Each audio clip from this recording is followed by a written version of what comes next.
Assalamualaikum warahmatullahi wabarakatuh. Perkenalkan, nama saya Utari Anika Putri, NPM 2069201016 dari Prodi Sosiologi. Baiklah, saya akan menjelaskan sedikit tentang materi minggu kemarin, yaitu tentang Karl Marx dan pemikirannya. Yang pertama adalah biografi Karl Marx. Pendidikan. Karl Marx merupakan S1 studi filsafat di Berlin, dan ia juga merupakan muridnya Hegel. Selama hidupnya, Karl Marx banyak menghabiskannya di perpustakaan.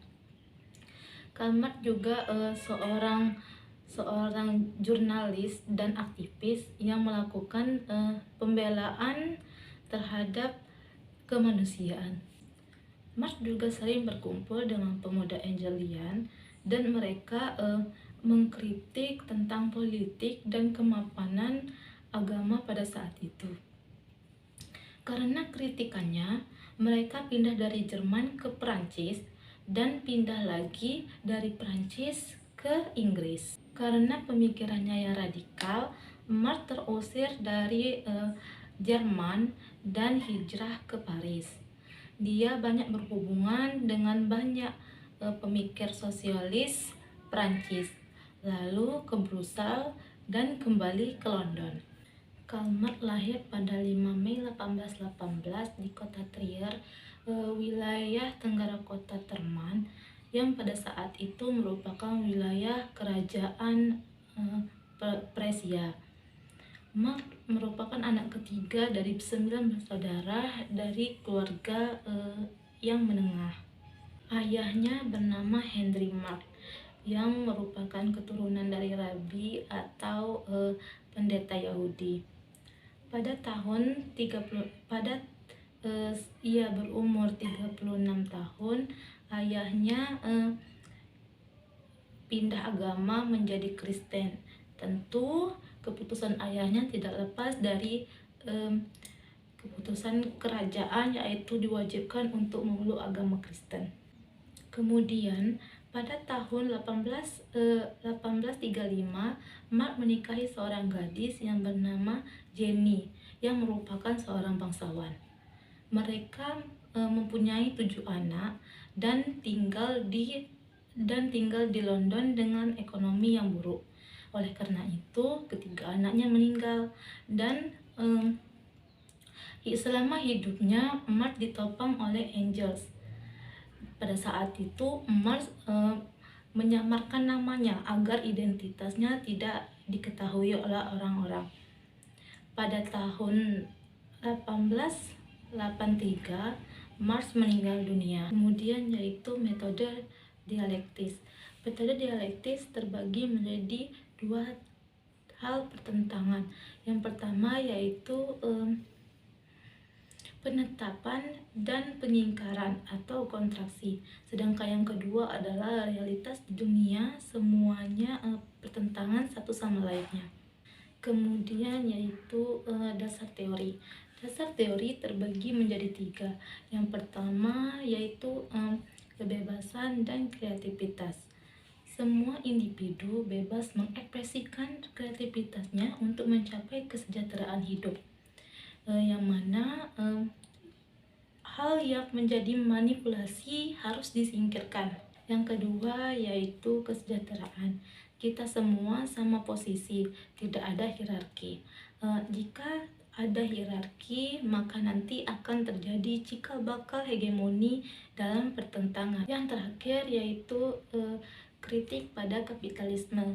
Kritik pada kapitalisme terdiri dari eksploitasi, manipulasi, dan hegemoni alat produksi. Selanjutnya yaitu kapitalisme. Ketika sumber daya, modal, alat produksi bisa dimiliki oleh individu dan kemudian proses dan distribusinya diserahkan sepenuhnya kepada mekanisme pasar yang berorientasi dan didasarkan pada kompetisi dan pemerintah yang melindungi. Dan kemudian ada perubahan sosial menurut Marx. ya, terbagi menjadi 6 bagian. Yang pertama yaitu komunisme, dan yang kedua ada sosialisme, yang ketiga ada kapitalisme, yang keempat ada feodalisme, yang kelima ada anti-quality, dan keenam ada komunisme primitif. Kemudian ada potensi manusia. Marx membedakan dua jenis keinginan manusia. Yang pertama, keinginan diri manusia yang tetap, seperti makan. Dan yang kedua adalah keinginan manusia yang relatif. Selanjutnya ada potensi kerja. Kerja merupakan bagian dari potensi manusia.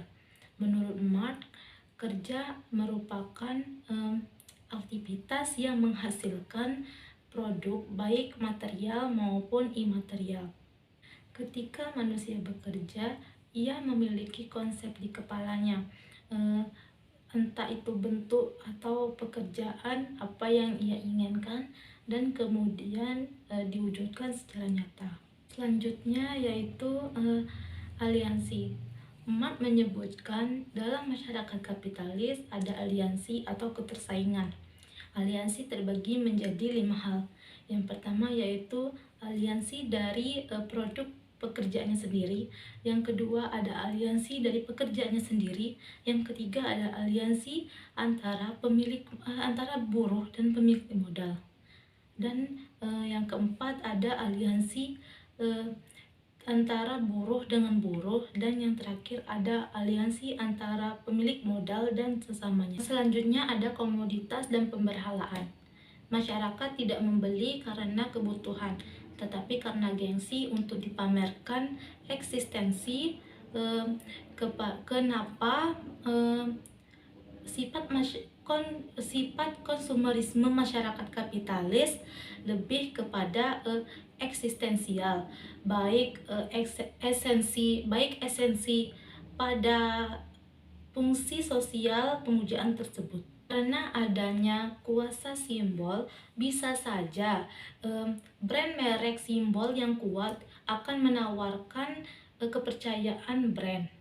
Kita membeli untuk eksistensi.